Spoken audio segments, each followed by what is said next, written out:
All right, so I'm gonna get started, and so I like already that he's being interested in me here. Also, this is one of the bigger pens, and if any of your pens need to get enlarged, if you feel like it's too small, we can add more panels. We got plenty of panels, so we can do that if we need to. But sometimes the smaller pen is better because then they can't just run to a far corner and you got to walk. You know, it can get to be a problem if it's too big as well.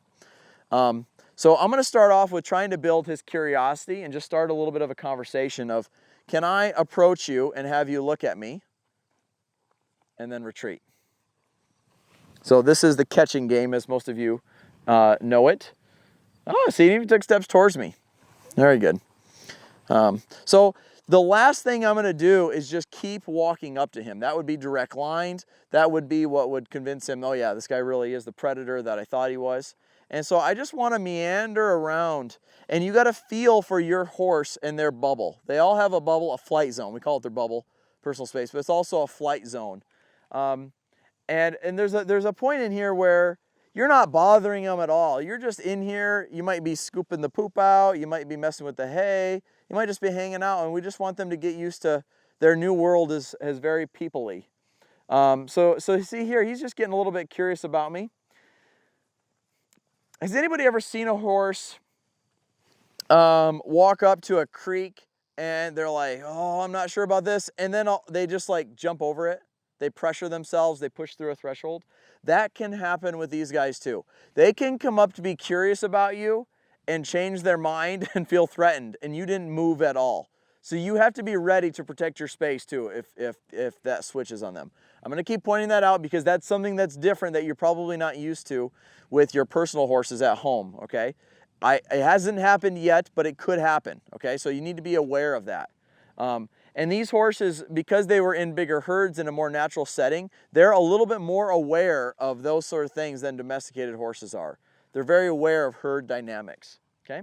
So I'm just going to mess with him again. I might just walk around and just follow him here a little bit and kind of just see where that personal space bubble is.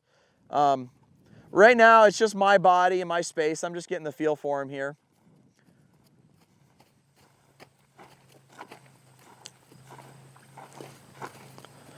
I might just step in front there.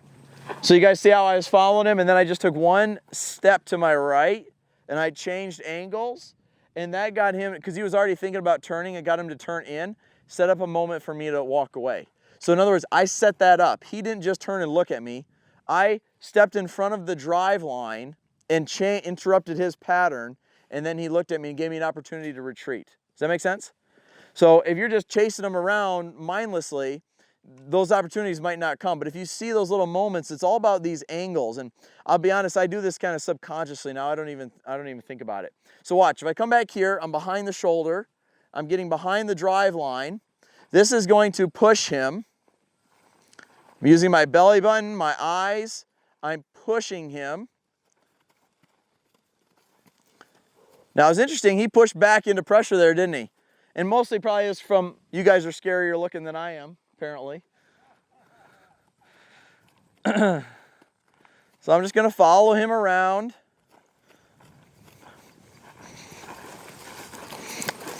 Now here I'm going to step in front of the drive line. Right there I got two eyes, and I created a moment of retreat. Does that make sense? So just different ways to do that. He's turning away from me, so right away I might step in and put a little pressure. Put a little pressure.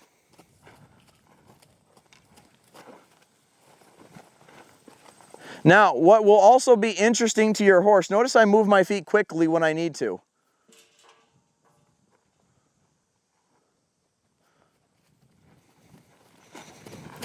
So I got two eyes away from me there. So I kept the pressure on.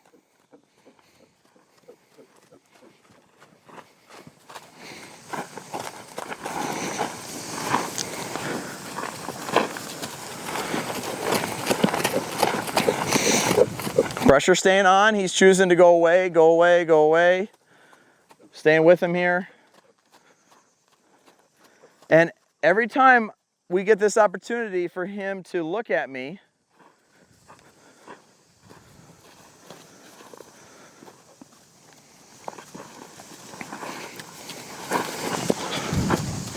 there.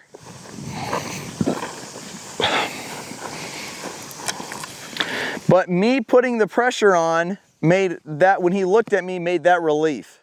If I wasn't doing anything but standing in here, you know, that wouldn't have created that moment, okay?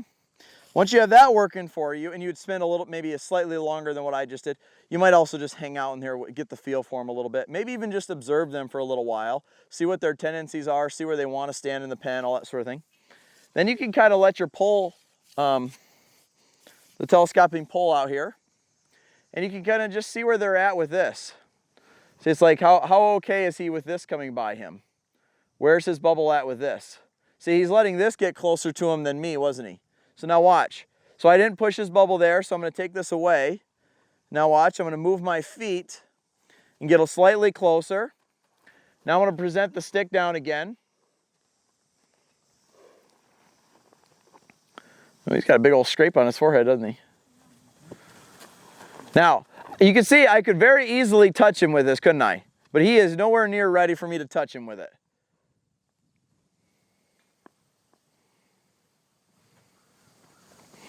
I want him to get curious about it. Don't let him bite it either, because sometimes if they bite something, they'll clamp down on it. But see there, if he turns away, watch, it's not going to leave. It's going to follow him. There, if he looks in, it might leave there. Does that make sense? So your feel and timing with this is really critical.